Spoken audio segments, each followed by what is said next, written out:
Hello everyone, myself Akash Saini and I will be your physics faculty. We will be learning things in Hindi as well as in English so that everyone can get along. तो बेटा अभी तक आपने 10th class में जो science पढ़ी थी उसके 3 पार्ट होते थे, फिजिक्स, केमिस्ट्री, बायोलॉजी। अब आप वो 3 पार्ट अब अलग अलग इंडिविजुअल सब्जेक्ट्स के रूप में पढ़ेंगे। तो ऑब्वियस बात है कि अब आप काफ़ी डिटेल में उन टॉपिक्स को पढ़ेंगे जो आपने 10th क्लास तक पढ़े थे। तो फिजिक्स एक ऐसा सब्जेक्ट है जिसमें मैथ्स का बहुत बड़ा रोल है। आपकी मैथ्स स्ट्रांग होनी बहुत ज़रूरी है।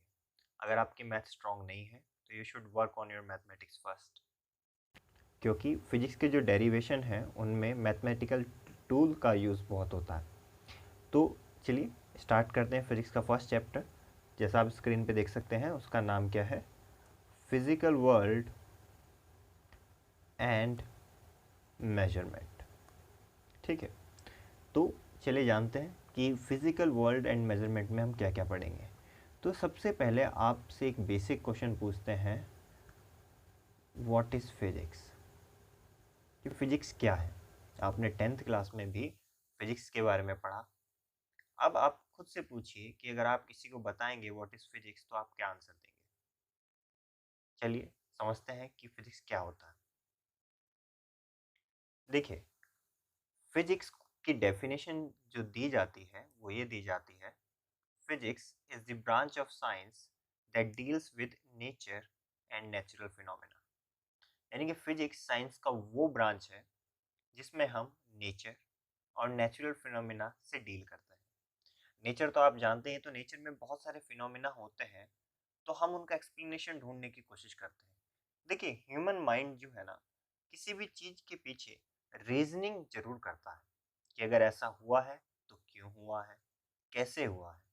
तो जब तक ह्यूमन माइंड को इन सब चीज़ों का आंसर नहीं मिलता तो वो क्यूरियस ही रहता है।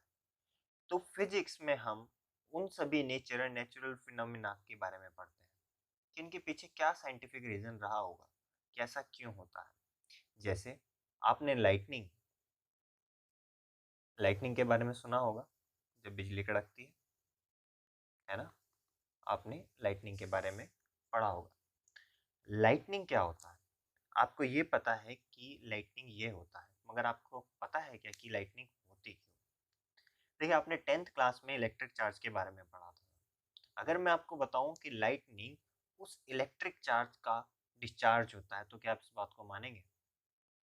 लाइटनिंग एक नेचुरल फिनोमेना है। वो तब होता है जब एक बहुत ज़्यादा अमाउंट में जब इलेक्ट्रिक चार्ज डिस्चार्ज हो जाता है।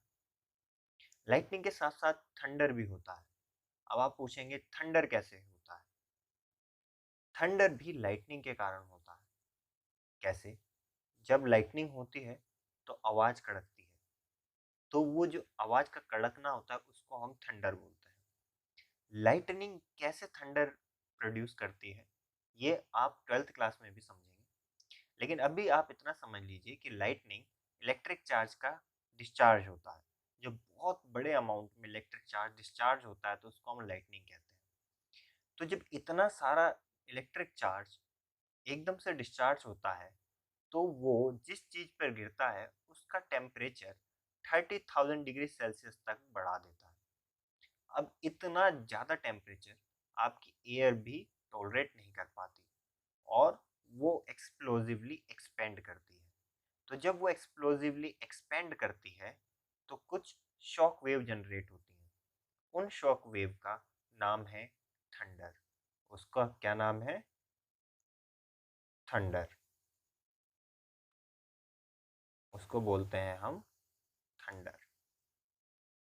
ठीक है, तो देखिए, ये आपको एक्सप्लेनेशन मैंने कैसे दी? मैंने इलेक्ट्रिक चार्ज का कॉन्सेप्ट यूज करके आपको बताया। फिर मैंने बताया कि जब इलेक्ट्रिक चार्ज डिस्चार्ज होता है तो बहुत ज़्यादा टेम्परेचर क्रिएट होता है। उतने बड़े टेम्परेचर को आपकी एयर भी नहीं टॉलरेट कर पाती। तो मैंने आपको एक साइंटिफिक रीज़न दिया ना। तो ये साइंटिफिक रीज़न मैंने कहाँ पढ़ा होगा, किस सब्जेक्ट की थ्योरी लेके आपको समझाया है? फिजिक्स। तो जितने भी नेचुरल फिनोमिना हैं उनका एक्सप्लेनेशन हम फिजिक्स में पढ़ते हैं। चाहे लाइटनिंग हो, चाहे थंडर हो, या फिर रेन, कि रेन कैसे होती है। ठीक है, रेन के पीछे भी आपको रीज़न पता है। ठीक है, आपने छोटी क्लासेस में पढ़ा होगा कि रेन कैसे होती है। वाटर इवेपोरेट होके क्लाउड्स में जाता है और फिर उसी के अकॉर्डिंग रेन का पूरा, जो आपने वाटर साइकिल पढ़ी होगी, रेन साइकिल, है ना, तो वो एक्सप्लेनेशन आपने पहले पढ़ा है। लेकिन पढ़ा कहाँ है? फिजिक्स वाले पार्ट में। ठीक है, चाहे रेन हो, चाहे थंडर हो, चाहे लाइटनिंग हो, या फिर ओशन में वेव्स हो, या सुनामी हो, इन सब का भी एक्सप्लेनेशन कि ये क्यों होती हैं आपने कहाँ पढ़ा है? फिजिक्स में।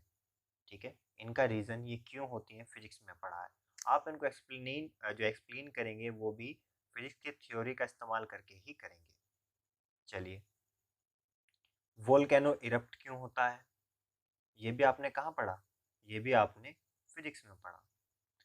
स्नोफॉल, स्नोफॉल क्यों होता है? स्नोफॉल क्यों होता है, ये भी फिजिक्स में पढ़ते हैं।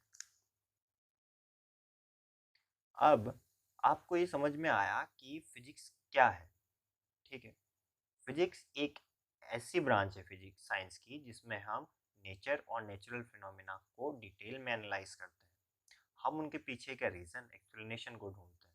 और आपको पता है कि ह्यूमन नेचर है कि वो बहुत क्यूरियस रहता है जब तक उसको किसी चीज़ का प्रॉपर रीज़न नहीं मिल जाता। तो इसी तरीके से जो आपकी फिजिक्स है ये इसी तरीके से डेवलप्ड होती गई, काफ़ी थ्योरीज इससे जुड़ती रही। तो आइए जानते हैं कि फिजिक्स में कितनी थ्योरीज होती हैं।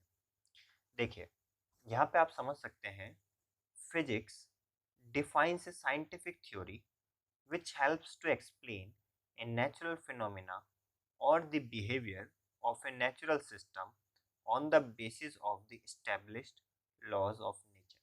तो क्या समझ में आया कि फिजिक्स आपको एक साइंटिफिक थ्योरी डिफाइन करके देता है जिसकी मदद से आप ये समझ पाते हैं कि जो नेचुरल फिनोमेना है वो क्यों हो रहा है, या कोई नेचुरल सिस्टम है उसका बिहेवियर ऐसा क्यों है।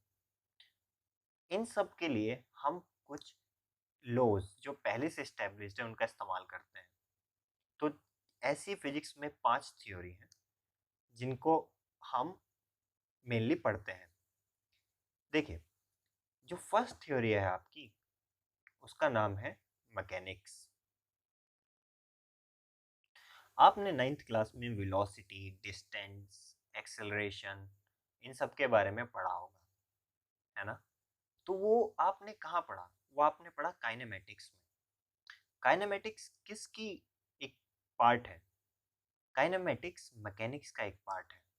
मैकेनिक्स में हम ऐसे मटेरियल ऑब्जेक्ट की स्टडी करते हैं जो मोशन में हो और जिनकी स्पीड काफ़ी कम हो। जैसे हम 200 किलोमीटर, 600 किलोमीटर, 700, 800 किलोमीटर, ये सब मैकेनिक्स में पढ़ सकते हैं। लेकिन जब बात आती है ऑब्जेक्ट की स्पीड ऑफ लाइट या उसके कंपैरिजन में मूव करने की, यानी कि उतनी स्पीड के बराबर जाने की, तो तब मैकेनिक्स फेल हो जाता है। आपको पता है ना कि स्पीड ऑफ लाइट कितनी है? आपने छोटी क्लासेस में भी पढ़ा होगा, स्पीड ऑफ लाइट कितनी होती है? 3 × 10⁸ मीटर पर सेकेंड। चलिए मैं आपको बता दूं कि लाइट की जो एक्चुअल स्पीड होती है वो होती है 299,792,458 मीटर पर सेकेंड। ये लाइट की एक्चुअल स्पीड होती है जिसको हम राउंड ऑफ करके 3 × 10⁸ मीटर पर सेकेंड लिख देते हैं।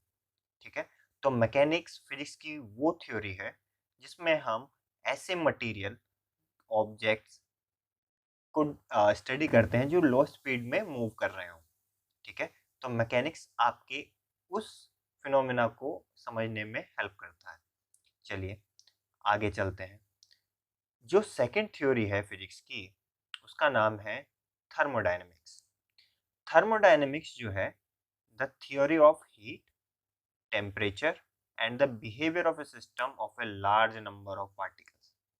तो थर्मोडायनेमिक्स फिजिक्स की एक ऐसी थ्योरी है जो हीट, टेम्परेचर और सिस्टम के बिहेवियर को आपस में लिंक करती है। अगर मुझे हीट, टेम्परेचर के बारे में पढ़ना है तो मैं फिजिक्स की किस थ्योरी का इस्तेमाल करूंगा? मैं थर्मोडायनेमिक्स का इस्तेमाल करूंगा। किसका इस्तेमाल करूंगा? थर्मोडायनेमिक्स का। देखिए, थर्मो का मतलब होता है समथिंग रिलेटेड टू हीट, ठीक है, और डायनेमिक्स किसी भी चीज के उसके सारे एस्पेक्ट को एक्सप्लेन करता है।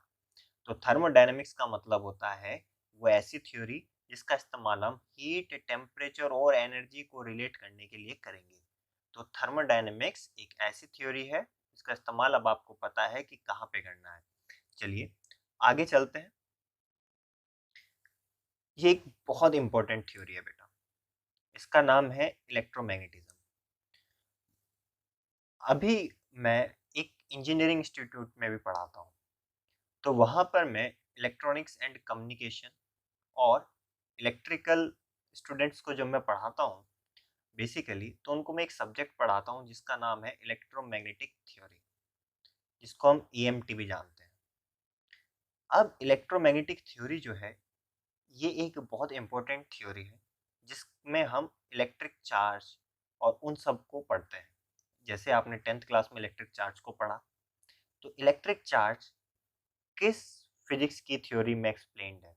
वो है इलेक्ट्रोमैग्नेटिज्म।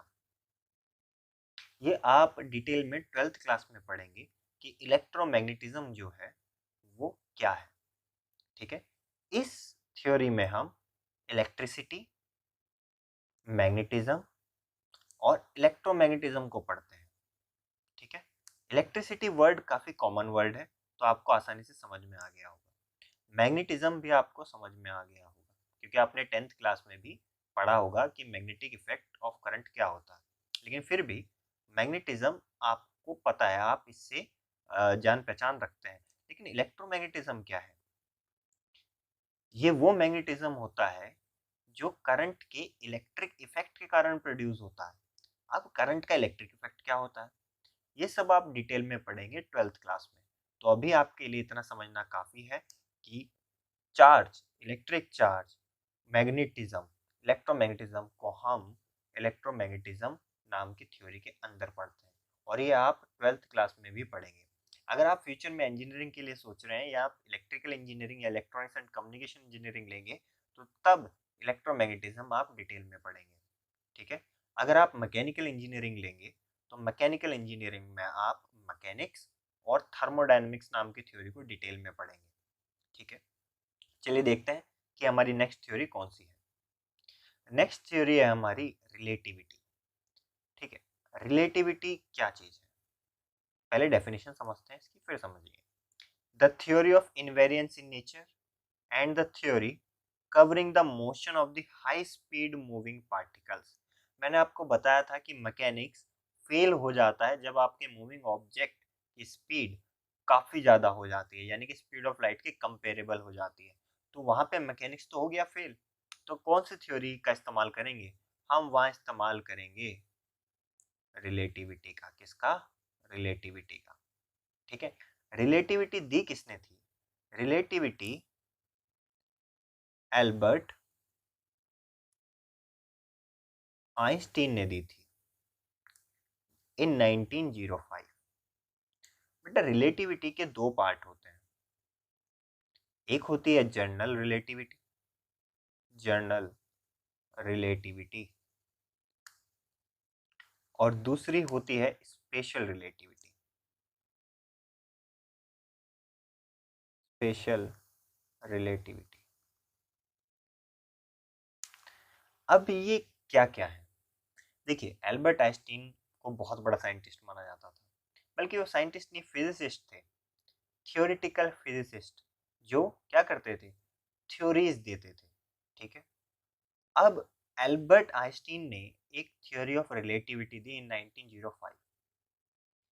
अब इसके लिए उनको नोबेल प्राइज भी दिया गया। एल्बर्ट आइंस्टीन ने ऐसा क्या बोला कि उनको नोबेल प्राइज दे दिया गया? ये ऐसा क्या था उस बात में, ऐसी क्या इंपॉर्टेंस थी उस थ्योरी की? देखिए बेटा, जनरल रिलेटिविटी में आप ग्रेविटी और नेचर के जितने भी लॉज हैं उनके बीच के रिलेशन को डिफाइन करते हैं। ग्रेविटी आप समझते हैं, है ना? न्यूटन, कुछ याद आया? ग्रेविटी का दूसरे जो नेचर के लॉज हैं उनके बीच क्या रिलेशन है वो हम जनरल रिलेटिविटी में एक्सप्लेन करते हैं। ठीक है। अच्छा, तो स्पेशल रिलेटिविटी किस लिए होती है? अगर ग्रेविटी नहीं है, यानी कि यूनिवर्स में ग्रेविटी, या आप अर्थ के बाहर जाएंगे और आपको ग्रेविटी नहीं मिली, यानी कि ग्रेविटी फ्री एरिया है, तो वहां पर आप लॉज ऑफ नेचर को कैसे एक्सप्लेन करेंगे? वहां पर आप स्पेशल रिलेटिविटी का इस्तेमाल करके उन सभी लॉज ऑफ नेचर को एक्सप्लेन करेंगे। तो रिलेटिविटी बेसिकली किस लिए है? इन दोनों चीजों के लिए है। जब आपने पढ़ा कि फिजिक्स का इस्तेमाल क्या है, नेचर और नेचुरल फिनोमिना को एक्सप्लेन करना, तो इसीलिए जब ग्रेविटी नहीं होती है तो वहाँ पे हम कैसे एक्सप्लेन करेंगे? वहाँ पे हम रिलेटिविटी की, स्पेशल रिलेटिविटी थ्योरी का इस्तेमाल करके नेचुरल फिनोमिना को एक्सप्लेन करेंगे। ठीक है, चलिए, ये है एल्बर्ट आइंस्टीन। ठीक है, इनको नोबेल प्राइज मिला था। ठीक है, बहुत बड़े फिजिसिस्ट थे। इन्होंने एक बहुत फेमस रिलेशन दिया था, E is equal to m c square. ये एनर्जी और मास के बीच के रिलेशन को डिफाइन करता है। ये रिलेशन आपको बता दूं, एटॉमिक बॉम्ब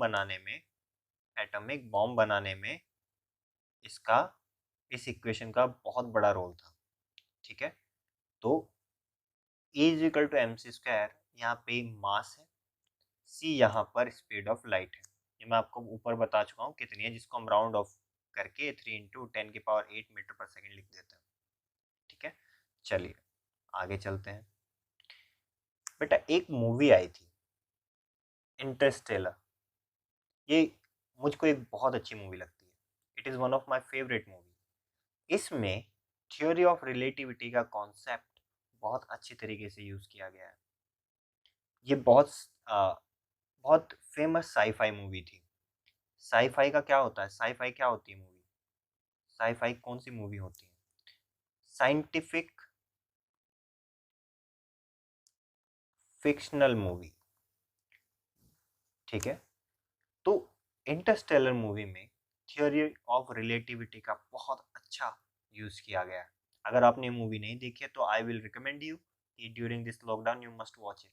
आप इस मूवी को जरूर देखें, इंटरस्टेलर। ठीक है, इसका आप मूवी जरूर देखें, बहुत अच्छी मूवी है।